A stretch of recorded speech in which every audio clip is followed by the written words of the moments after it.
Okay കുഞ്ഞിക്ക് എന്തോ പറയാണ്ടോലോ. ആളിയാക്കാം നമ്മൾ നാളെ ആഴ്ചമാർത്തടുത്ത ആ പ്രശ്നം ഉണ്ടല്ലോ, അത് നമ്മൾ വിചാരിച്ച മാതിരൊന്നല്ല ഇപ്പൊ ആൾക്കാർ പറഞ്ഞത്.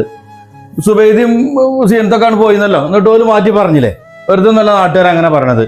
നാട്ടിൽ പുറത്തേക്ക് ഇറങ്ങാൻ പറ്റാതായിരുന്നു മനുഷ്യന് വർഷത്തരം കൊണ്ട്. ആ നാട്ടിലിപ്പോൾ ചില ആൾക്കാരിപ്പോൾ മുസാജിൻ്റെയും അംസൻ്റെ ഒക്കെ വർത്താനം കേട്ട് പറയാനും ആളുണ്ടോ.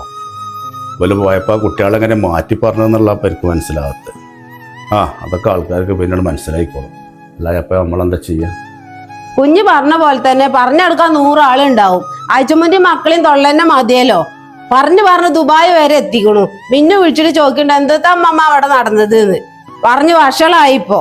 ആ അതിൽ വഷളാകാനൊന്നുമില്ല. അതൊക്കെ പറയേണ്ട ആൾക്കാർ വേറെയാണ്. എനിക്കറിയപ്പോൾ അതൊക്കെ ഇതുള്ളതായാലും വേണ്ട ഇല്ലാതായാലും വേണ്ടില്ല. ഇതങ്ങനെ വെറുതെ വിട്ടാൻ പറ്റില്ലോ അല്ലേ. ഇത് നമുക്ക് ഒതുക്കി തീർക്കണം.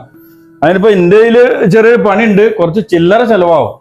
നിങ്ങള് ഒരു 5 ലക്ഷം റുപ്യ എൻ്റെ കയ്യിൽ തരണം, ഞാനത് ഒതുക്കിക്കോളാം. റീമേ പൈസ കൊടുത്ത തീരുമെങ്കിൽ അങ്ങനെ ചെയ്തോളാം. അയച്ചുമ്മ മക്കളും പൈസക്ക് കാരം വേണമെങ്കിൽ എന്നാലെങ്കിലും ഇതിൽ തൊള്ള നടങ്ങുമല്ലോ. ഈ മാനക്കെടുന്നൊന്ന് രക്ഷപ്പെടാനെന്നാല് എന്ത് പൈസ കൊടുത്ത് ഒതുക്കി തീർക്കേ? എന്തിനാ നമ്മൾ പൈസ കൊടുക്കണ്ടേ? പൈസ കൊടുത്തേക്കാട് ചെയ്തിട്ടുണ്ടെങ്കിൽ എന്താ കരുത ആൾക്കാർ നമ്മളിതൊക്കെ ചെയ്താന്നല്ല മനസ്സിലാവുള്ളൂ. കുഞ്ഞേ ആവശ്യമില്ലാത്ത കാര്യത്തിലൊന്നും ഇടപെടണ്ട.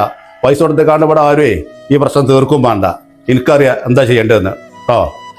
ഇതെന്തിനാ കുഞ്ഞി ആവശ്യത്തെ കാര്യങ്ങളൊക്കെ ഇടപെടുന്നത്? ഇവിടെ മാനക്കാട് തോന്നുന്ന ആൾക്ക് ഒന്നും തോന്നണില്ല. പിന്നെ എന്തിനാ ഞങ്ങൾക്ക് അഞ്ചാനെ പണി വെച്ചാൽ നോക്കാം.